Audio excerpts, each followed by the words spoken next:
sistang sakim at ganid sa pangungurakot ay talaga namang todo-todo ang suporta dito sa maruming laro ng impeachment maneuvers na ipinapakumpas ni Marcos at nila Romualdez laban sa Vice Presidente. Pero malaking tulong na rin po kahit papano, bagamat hindi direktang tinutukoy ni Congressman Toby Chanco ang kumpas at order ni Marcos, pareho na rin po yun dahil tinukoy niya na si Romualdez gumagamit ng mga attack dogs sa Kongreso. Sinusuhulan ito at pinipressure sa pamamagitan po ng mga iba't ibang pamamaraan ng panunuhol sa nagaganap ngayon dyan sa Kongreso. Kagaya ng ginawa nila last year, 2025. Kung papaano po nila inabuso nila Romualdez at Marcos ang proseso ng impeachment, kung saan hindi po ito nakalusot sa Supreme Court at idineklara itong unconstitutional dahil binaluktot at inikutan ang mga proseso, iwinala ang prinsipyo ng due process at hindi kinilala ang equal protection of law. Pesos bawat litro ng diesel at humigit kumulang 90 pesos bawat litro ng gasolina at ang pagsirit ng LPG at ng kerosene ng tuloy-tuloy habang nagkakaroon ng pagdarahop at talaga namang gumagapang sa hirap ang mamamayan. Ang sagot ni Marcos Jr. nang tinanong siya, normal lang yan dahil may tunggalian sa Middle East na nagaganap. Normal? Normal pa ba na halos gumapang na sa hirap at kagutuman ang mga mamamayang Pilipino? Mga kababayan, nais ko pong ipahiwatig na rin ang pagpapasalamat po namin sa inyo, lalo na po sa mga avid followers, supporters, and viewers ng Ka Eric Celis YouTube channel. Umabot na po tayo sa 89,000 subscribers. Yehey! Maraming salamat sa inyong patuloy na pagkampanya, sa inyong patuloy na pagbibigay ng pagtitiwala, na patuloy din po ang paglago at paglawak ng ating channel. Sa oras na ito ay magbibigay tayo ng update hinggil dito sa balita na kumakalat ngayon, ang ibinulgar po ni Congressman Mike Defensor, kung saan nauna niyang ipinahayag na ang Commission on Audit ay nagdeklara na ng 8 billion pesos na disallowance o notice of disallowance laban po sa expenditures ng Department of Agriculture, at sinundan ito ng almost 1 billion pesos na notice of disallowance sa Commission on Higher Education. Samantalang sa DSWD pala ay mahigit 10 billion pesos po ang notice of disallowance and notice of suspension mula sa Commission on Audit. Ibig sabihin po mga kababayan, ay kapag nag-issue ang Commission on Audit ng notice of disallowance or notice of suspension, mayroon pong nakikita na mga probable cause or initial findings ng anomalya at pagkakaroon ng tinatawag na practices related to graft and corruption. Hindi pa natin sinasabi conclusively na ito na nga ay pangungurakot, pero kung ganun po kalaki ang notice of disallowance laban sa mga pundo na ginagamit ng mga ahensya ng gobyerno, mantakin po ninyo and this is about last year lang po ito na audit report or tungkol ito sa paggamit ng budget noong 2025. Ang Commission on Audit ay naglabas na una na, according to the initial revelations ni Congressman Mike Defensor, ng 8 billion pesos notice of disallowance. Ang sa Commission on Higher Education, almost 1 billion pesos. At ngayon, ito po sa DSWD ay umabot na rin po ng mahigit 10 billion pesos. Wow! Ang lahat halos ng mga ahensya ng gobyerno sa ilalim ni Marcos ay tuloy-tuloy po ang pagbubunyag ng katiwalian unang mga anomalya at ito ay tumutugma naman din sa pangyayari na nasasangkot din ang gobyerno ni Marcos sa malala at malaganap na pandarambong at pangungurakot sa kaban ng bayan. No? We're talking about the 1.4 trillion pesos flood control projects na karamihan ay naging ghost flood control at naging substandard at iba pang mga infra projects. Kaya hindi nakakapagtaka itong expose din ni former Congressman Mike Defensor ay nagpapakita kung gaano po kalawak ang mga kabulukan at practice ng pangungurakot na nagaganap sa halos lahat ng sangay ng burokrasya ni Ginoong Marcos.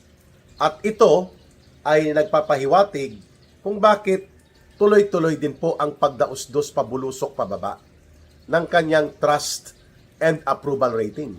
Sapagkat hindi po maitatanggi mga kababayan ang sistematiko at magkakadugtong na pattern ng pangungurakot ay talaga namang tumatambad at nabubulgar sa halos araw-araw na umiiral itong administrasyon nila Marcos at nila Romualdez. Ayan.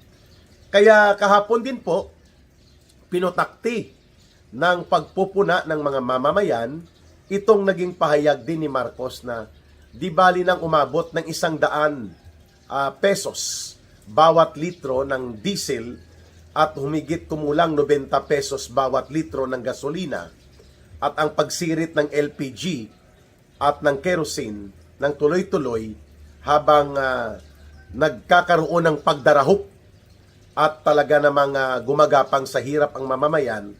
Ang sagot ni Marcos Jr. nang tinanong siya, normal lang yan dahil may tunggalian sa Middle East na nagaganap. Normal? Normal pa ba na halos gumapang na sa hirap at kagutuman ang mga mamamayang Pilipino?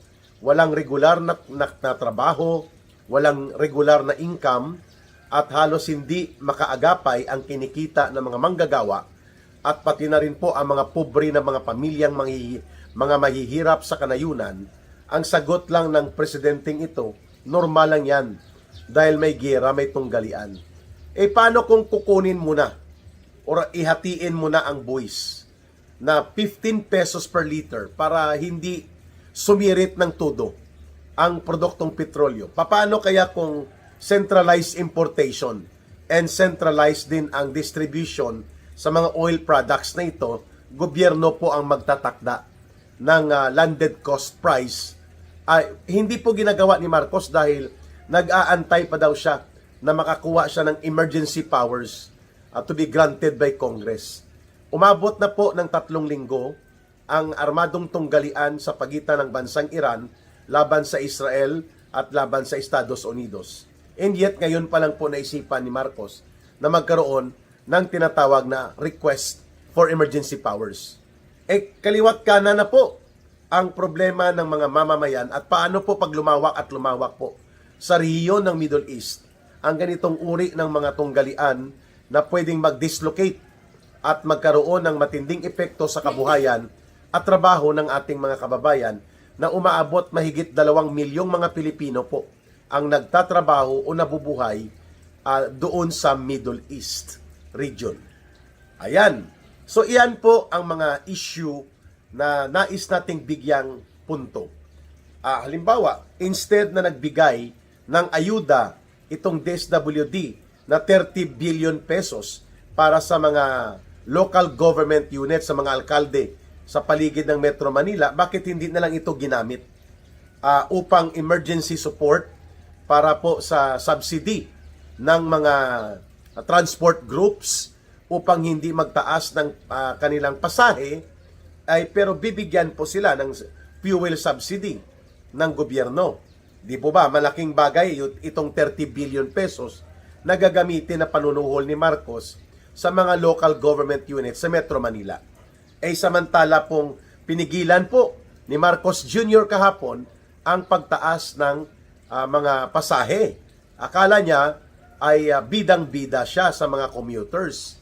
Pero ang epekto po niyan, marami ang titigil na sa pamamasada kung hindi na po kakayanin ng kita nila ang kanilang pamamasada dahil ang halos lahat ng kikitain nila sa lansangan ay mapupunta na lamang sa pagbayad nila ng produktong petrolyo sa mga gasoline or mga petrol stations. Mga kababayan, talagang hindi nag-iisip si Marcos, no?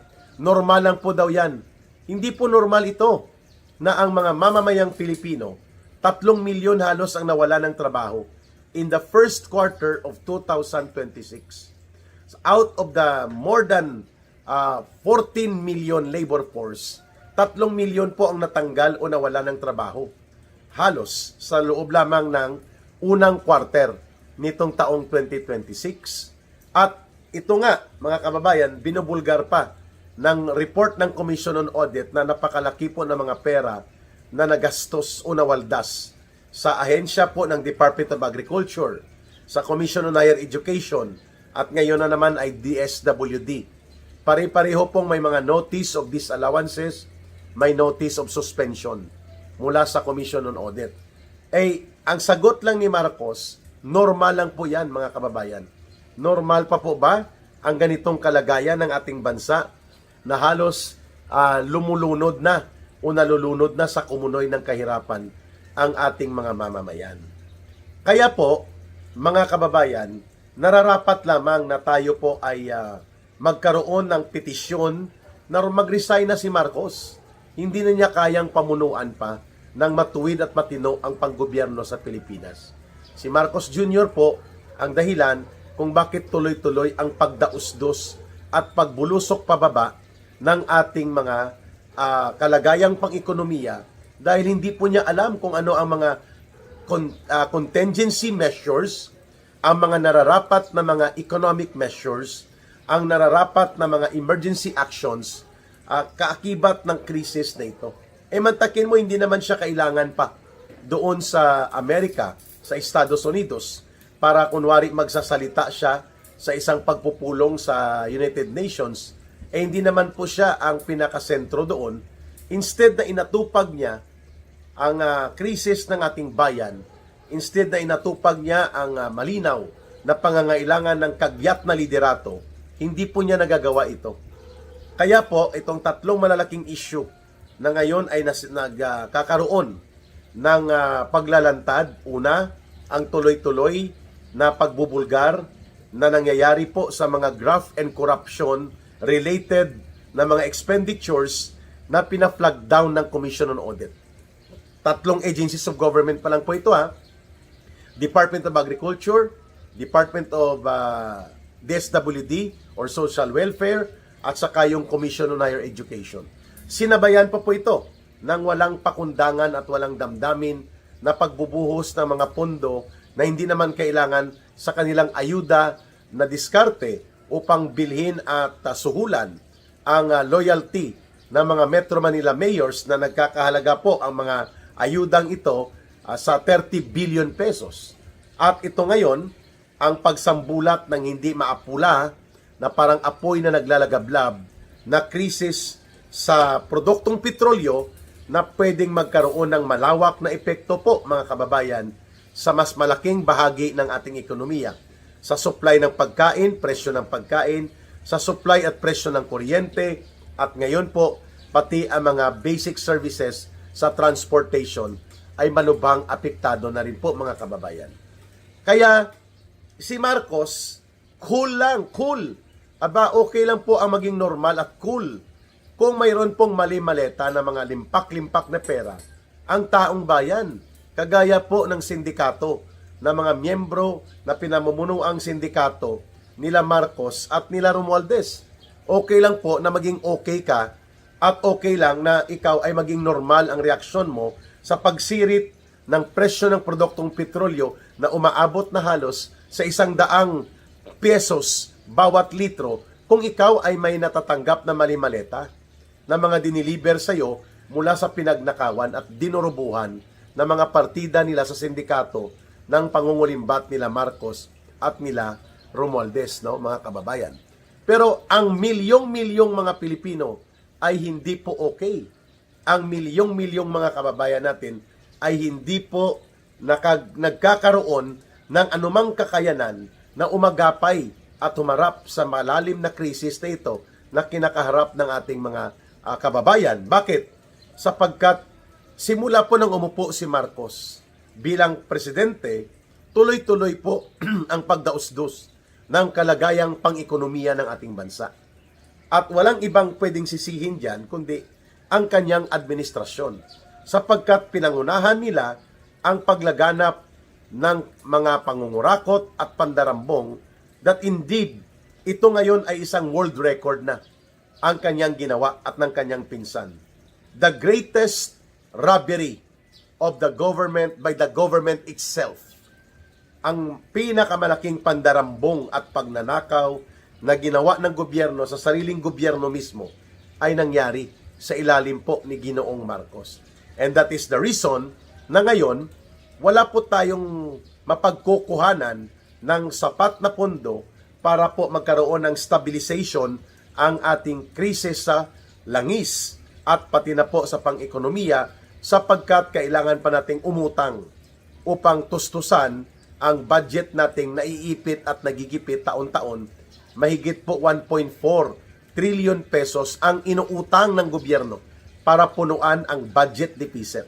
Kapag ganyan po ang sistema at kalakaran ng pananalapi ng gobyerno, every year, year in, year out, budget deficit po tayo. Ibig sabihin, sa bawat 10 piso na gagastusin mo, uutangin mo pa ang halos 3 peso, mga kababayan, para lamang mapunuan ito. Ibig sabihin, if you have a budget of 6.7 trillion pesos, mahigit po 1.4 trillion pesos, uutangin mo muna para mapunuan mo ang mga proyekto at pangangailangan ng gobyerno. At ang utang na yan po ay nagpapalubog sa bawat mamamayang Pilipino sa pagkakasadlak nila sa mas malaking krisis na ang tutunguhin yan, kakargahin ng mamamayan at ng mga iba pang henerasyon ang pagkalubog sa utang natin. Kaya, nang umalis po ang administrasyon ni Pangulong Rodrigo Duterte, ang utang lamang ng Pilipinas was around mga 13 or 12 trillion pesos. Ngayon, kay Marcos Jr., 3 taon pa lang halos, umabot na po sa kulang-kulang 18 trillion pesos ang utang ng bansang Pilipinas. At ito ngayon ay pinapasan ng buong ekonomiya. When your country is run, 1/3 of your revenues ay kinocover ng loans o pangungutang, hindi po maganda ang kalagayang pang-ekonomiya ng bansa. Kaya mahigit kalahati ng Pilipino ngayon ay halos naghihikaos na sa laylayan po ng mahirap na buhay. Self-rated poverty na sa 52%. Self-rated hunger na sa 58%. Ibig sabihin po, kung i-translate yan sa figures, mahigit kumulang mga 60 million na mga Pilipino po ang nakakaranas ng araw-araw na kahirapan sa buhay at hindi nga makakain ng 3 beses na kumpleto sa isang araw. Yan. At subalit, ang sagot lang ni Marcos, normal lang na magutom tayo. Normal lang na maghirap tayo. At samantalang sila, na mga mandarambong at mangungurakot at mangungulimbat, normal lang din na magpasasa sila sa kapangyarihan nila at sa poder at sa kayamanan na pinagnanakaw nila sa buong mamamayan. Aba, siniswerte ka, Ginoong Marcos, kung sa tingin mo ay palalagpasin ka ng taong bayan at hindi ka sisingilin sa iyong mga kasalanan.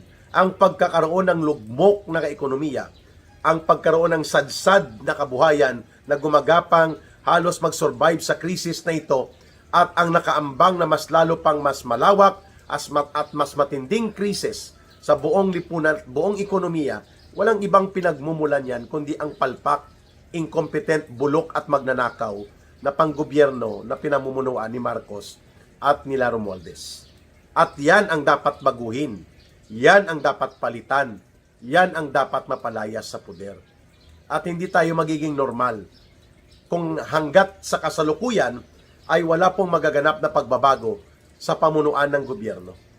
At hindi natin masisingil, hindi natin malilitis, hindi natin mapaparusahan at hindi natin mababawi ang pinagnanakaw nila at dinambong na kayamanan kung hanggat sa kasalukuyan ay nananatili po sa kapangyarihan si Marcos at sila Romualdez. Inamin mismo ni Congressman Toby Chanco, no? Alalahanin natin na si Congressman Toby Chanco po, ang kanyang asawa at ang sila Marcos Jr. at sila Martin Tambaluslos ay magpipinsan. So cousins po, no? Ang relasyon magkakasin o magkakapinsan, magpipinsan itong si Martin Tambaluslos, si Marcos Jr. at ang asawa ni Congressman Toby Chanco. Malinaw po ang naging pagpapahayag the other day ni Congressman Toby Chanco nang sinabi niya na nais lang naman talaga nilang mapa-impeach si Vice President Sara Duterte, referring to Marcos and Romualdez. Sabi niya dahil hindi nila kayang arigluhin ang isang Sara Duterte. Papanagutin sila, hahabulin sila at paparusahan itong mga magnanakaw at mga mandarambong sa kaban ng bayan at umabuso sa kapangyarihan upang lustayin at kurakutin ang pundo ng pamahalaan. Sa pangunguna, of course yan, nila Tambaluslos at nila Marcos Jr. at ng mga alipores o mga tauhan nila sa sindikato ng gobyerno nila. Yan po ang very categorical na naging pahayag ni Congressman Toby Chanco. Well, makikita naman po natin kung sino ang mga nakakatanggap ng maleta o nakatanggap ng maleta o yung pinagparti-partihan sa pinagnakawan. Sila po yung maiingay at nagsisilbing mga attack dogs laban kay Vice President Sara Duterte. Sapagkat yung political views na sinasabi ni Congressman Toby Chanco, mahirap po makipag-areglo sa isang pangulo na kagaya ni Sara Duterte na desidido o mayroon pong deliberate posisyon na papanagutin niya ang mga nagdambong, nangulimbat at nangurakot sa kaban ng bayan, nag-abuso at naglustay sa pundo ng bayan, sa pundo ng mga mamamayan. At hindi po basta-bastang krimen ang nangyari. The monumental crime of corruption and massive plunder was presided no less by Marcos and Romualdez. Itong magpinsan na ito. Kaya, yung mabalahibong kamay ng maruming manipulasyon nila Marcos at Romualdez sa impeachment ni Vice President Sara Duterte ay kinumpirma at ibinuko ni Congressman Toby Chanco. The only reason kung bakit itong mga tauhan na mga buaya, hippopotamus sa pagnanakaw at pangungulimbat at pandurobo sa pundo ng pamahalaan, mga kongresistang sakim at ganid sa pangungurakot ay talaga namang todo-todo ang suporta dito sa maruming laro ng impeachment maneuvers na ipinapakumpas ni Marcos at nila Romualdez laban sa Vice Presidente.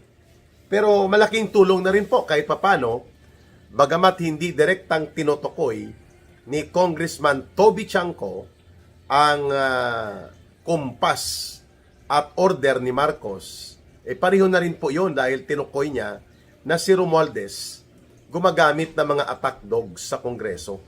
Sinusuhulan ito at pinipressure sa pamamagitan po ng mga iba't ibang pamamaraan ng panunuhol, no, sa nagaganap ngayon dyan sa Kongreso.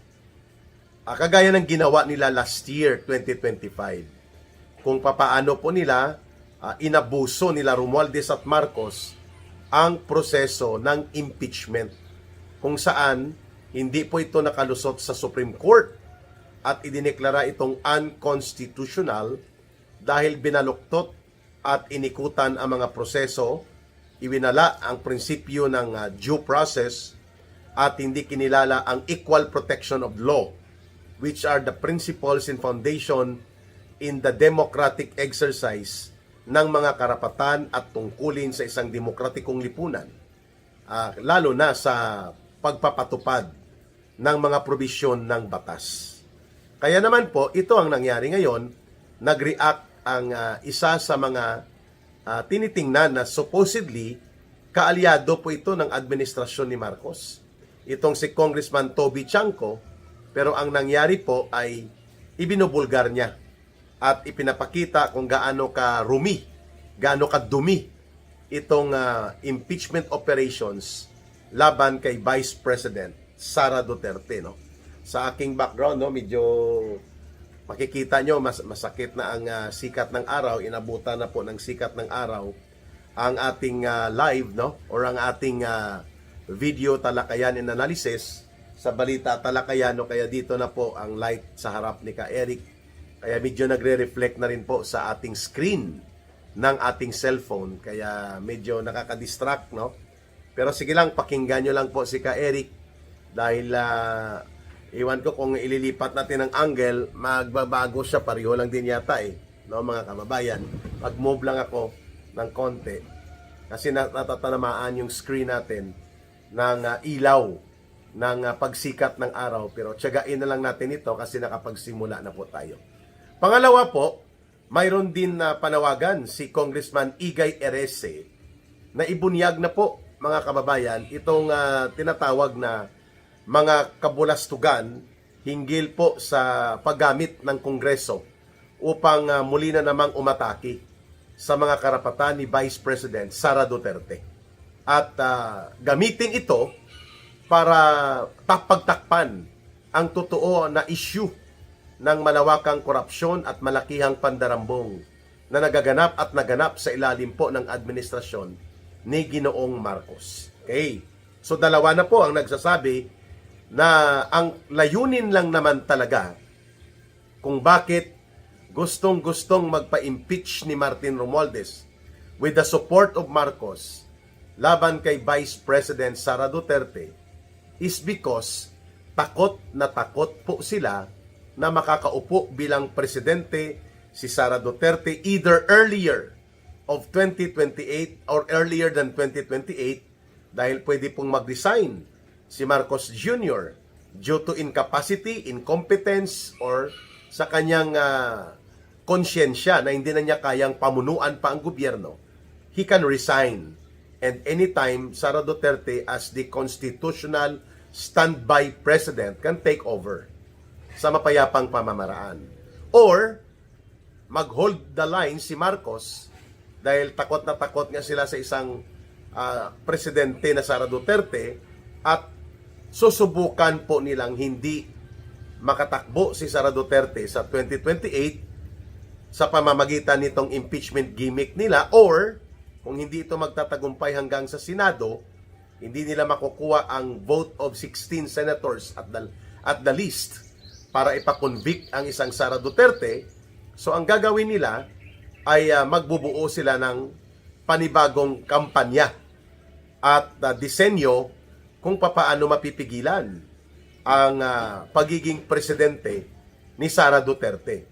And it will take COMELEC, no, para mag-manipulate ng elections in favor sa gustong mangyari nila Martin Tambaloslos at nila Marcos. But still, the bottom line, mapapaaga man o mananalo si Sara Duterte sa pagka-presidente, takot na takot itong sila Marcos at sila Romualdez.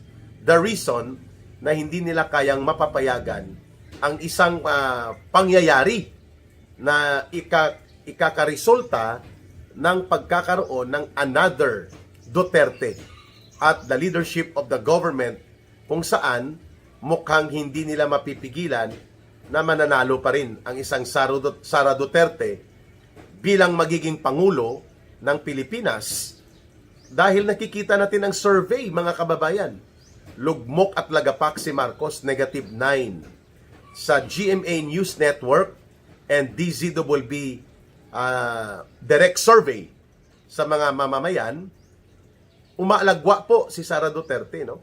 Almost 30% ang positive percentage ni Sara Duterte sa trust and approval rating. Si Marcos, -9. Below zero. So makikita natin talaga na the people already reject Marcos. Itinatakwil po ng taong bayan si Ginoong Marcos sa kadahilan ng incompetent bilang maging Pangulo. Pangalawa, hindi niya kaya pamunuan ang gobyerno sa tamang direksyon. Pangatlo, siya po ang itinuturong mastermind kasabwat si Romualdez dito sa malakihang pangungulimbat sa kaban ng bayan at pagkakaroon ng iskandalo ng massive plunder and systematic corruption. Mantakin ninyo sa flood control projects alone, mga 1.4 trillion pesos po ang nakulimbat na pondo ng sindikato nila Marcos at Romualdez at ng mga tauhan nila. Ayon po ito sa salaysay ng mga nakakaalam direkta sa kanilang sindikato na operations, kagaya po ni Ginoong Saldico at ng kanyang mga tauhan at iba pang mga testigo. So, ito po ay confirmatory declaration lamang on the part of Congressman Toby Chanco kung bakit sinabi niya that another presidency of a Duterte in the persona of Sara Duterte ay talagang nanginginig sa takot.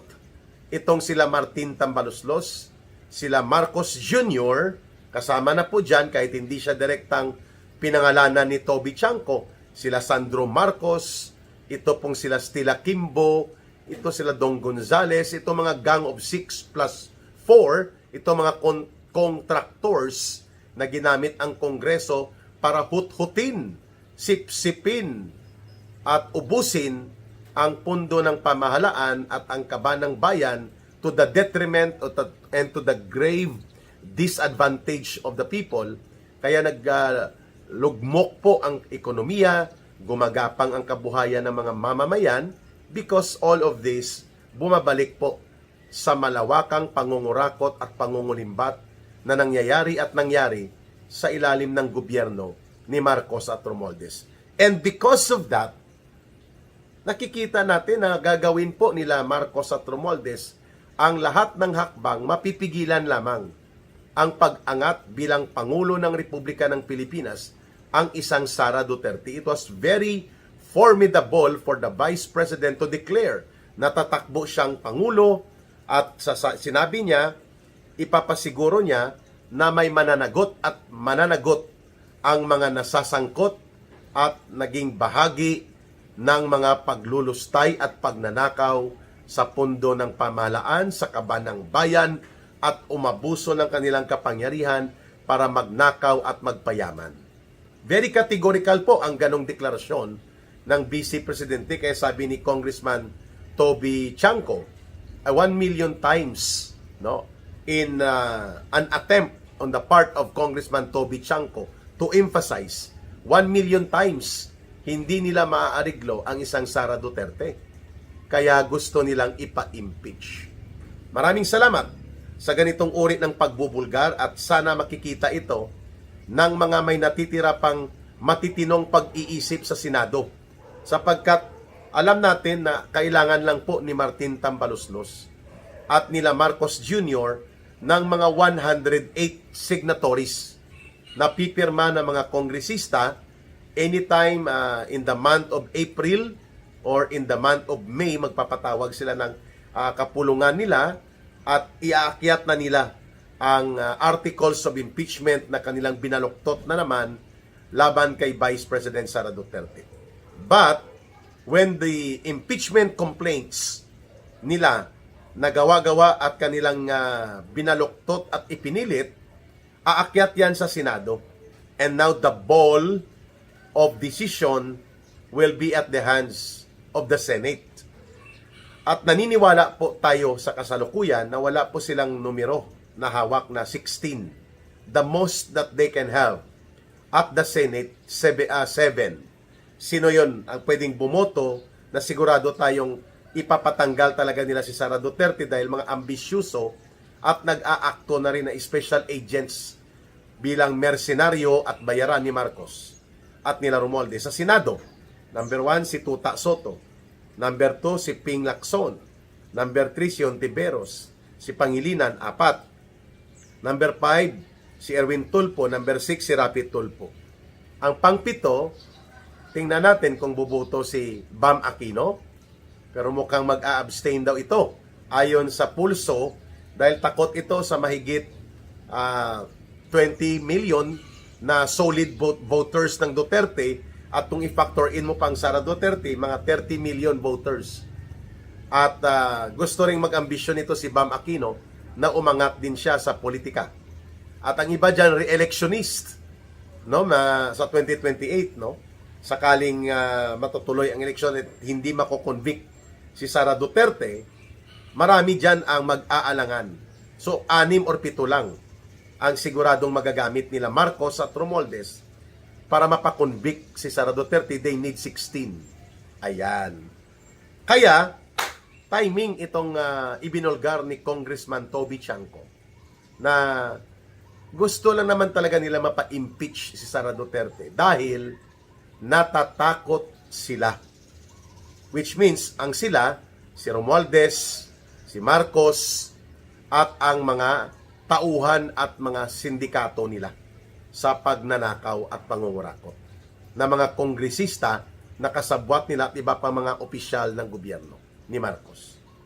So, tama lang na ito ay maibunyag ni Congressman Toby Chanco at sinigundahan ito ni Congressman Igay Erese. At kaya nga po pati ang National Unity Party na malaki po ang influence dyan ni super bilyonaryo Enrique Razon ay mukhang hindi rin boboto at hindi rin pabor dito sa binabaluktot na maruming laro ng impeachment operations nila Marcos at Romualdez laban kay Vice President Sara Duterte. At isa sa pinakamalaking miyembro po ng political alliances diyan at bloke ng mga kongresista sa House of Representatives, itong National Unity Party nila Congressman Ronnie Puno. No, mga 41 po ang miyembro nila. At syempre, yung pinakamalaki ang kay Tambaluslos na political group, yung Lakas group niya. But anyway, the cracks are now showing and ang alliance nila ay marami na po ang pumapalag dito sa hindi naman kapaki-pakinabang, walang katuturan at puro pang sariling interes na pagtutulak nila muli ng impeachment operations laban kay Vice President Sara Duterte.